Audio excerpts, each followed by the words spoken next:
ఆ విధంగానే ఆత్మ సాక్షాత్కారం అంటే ఆత్మే ఉన్నది, సహజంగా ఉంది, కొత్తగా లేదు అని ఆత్మ జ్ఞానం చేస్తే ఆత్మ తెలియబడుతుంది. జ్ఞానం దేని సంబంధం? దేహం కాదు కదా.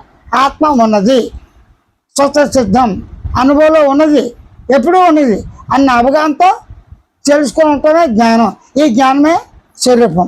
తెలుసుకునే జ్ఞానంతో, గుర్తించే జ్ఞానంతో, గమనించే జ్ఞానంతో, అనుకునే జ్ఞానంతో, భావించే జ్ఞానంతో నేను ఉన్నాను అనే అనుభవాన్ని అనుభవంగానే అనుభూతిగా గమనించి గుర్తిస్తే ఈ కష్టాలు సుఖాలు అన్నీ ఉంటాయి, మెల్లమెల్లగా పట్టుకవే కామైపోతాయి. ఈ రుచి మరిగిన తర్వాత స్వానందంతో, స్వానుభవంగా, స్వానుభవ మౌనంగా, స్వానుభవ పరిపూర్ణంగా, స్వానుభవ శక్తితో, ఉనికితో, ఎరుగుతో ఉన్నావు. అలాగే ఉంటూ అన్ని పనులు చేసుకోవచ్చు. అలా చేయగా మెదకుండా అవుతుంది. అలా కాకుండా మాట్లాడటానికి ట్రైనింగ్ ఎవరైనా ఇచ్చారా? నడవటానికి ఎవరు ట్రైనింగ్ ఇచ్చారు? నిద్రపోవటానికి ట్రైనింగ్ ఇచ్చారా? లేదు. కానీ సహజంగా ఉన్న అనుభూతులు ఈ కష్టకాలు ఎందుకు వచ్చాయి అనుకోదు. నీకొక్కడికైతే కృషి వేసుకో. నిన్ను కంటే అమ్మ నాన్న ఎంత కష్టపడ్డారు, నీ వర్షం ఎంత కష్టపడ్డారు, వాళ్ళతో వచ్చి నువ్వెంత అంటే నీకన్నా ఎక్కువ కష్టం ఉన్న వాళ్ళతో కాకుండా రాముడు, కృష్ణుడు, శివుడు, మహాత్ముడు, గాంధీకి, వీళ్ళకి, వాళ్ళకి అందరూ ఒక లక్ష్యం పెట్టినాడు. వాళ్ళకన్నా నీకు ఎక్కువ కష్టమా? పిల్లల గురించి భార్య నొప్పులు పడుతుంది, అమ్మో బిడ్డ ఉంది, నీకు ఎవరంటే ఓడేమంటాడు? భార్య పోతే పోయింది, పిల్లలు ఉంటుంది, ఇంకో భార్య అంటాడు. ఓడేమంటాడు? ఇద్దరు క్షేమంగా ఉన్నారు. ఒకటే అంటాడు, దైవకృప ఎలా చదువుతుందా అని దేవుని ప్రార్థన. ఏది బెటర్? భార్య పోయినా పర్లేదు, పిల్లల్ని లాగేసేయండి, కోసి నేను ఇంకో పెళ్లి చేసుకుంటాను అంటాడా? లేదు, పిల్లల్ని తీసేయండి, జాగ్రత్తగా భార్య రక్షణ ఏది అండు, దేవుడి భార్య వేస్తాడు. అప్పుడు నాస్తికుడు ఎవరి మీద భార్య వేస్తాడు? వాడు దేవుడు లేడుగా, లేదు.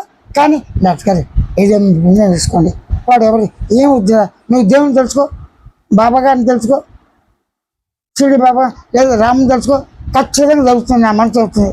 ఏం చేయమంటే మనస్ఫూర్తి కోరుకో. ఇలా కోరుకున్నాడు, ఇద్దరు క్షేమంగా వస్తుంది, నమ్మకం వస్తుందా? పార్టీ మార్చేశారు. అంటే ఏంటి? వీళ్ళందరూ ఏంటి?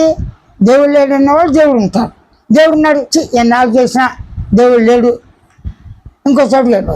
ఈ విధంగా మనం పార్టీలు మార్చుకుంటున్నామే. మనం నిర్ణయించే పెళ్ళిని బాగున్నావా లేదా, పిల్లలు ఎక్కువ తక్కువ చూస్తాం, తల్లిని ఎక్కువ చూస్తాం, ఇవన్నీ ఎక్కువగా తక్కువగా చూస్తే నువ్వు ఇలా పెరిగేవాడియా? పంచభూతాలు జాతీయ మత కుల లేకుండా ఆ గాలి అందరికీ సమంగా ఉందా లేదా? అగ్ని సంబంధంగా ఉందా లేదా? చెట్లు సమంగా ఉందిగా. మంచి చెట్టు ఉంది బ్రహ్మాండంగా, చెట్టు కాయలు బాగున్నాయి, ఒకడు మొత్తం లాగేసి చెట్లు నరికేసి వెళ్ళిపోయాడు. అది ఏం మాట్లాడలేదు. కొన్నాళ్ళకి చిగురిచ్చేది, మళ్ళీ చెట్టేది, మళ్ళీ నరుకుతుంటా. ఈ విధంగా గంధం చెట్టు నరికిన ఒక్కరోజు నేను వచ్చి నన్ను నరకద్దు బాబు, నా విత్తనాలు నాశనం అయిపోతా అన్నా.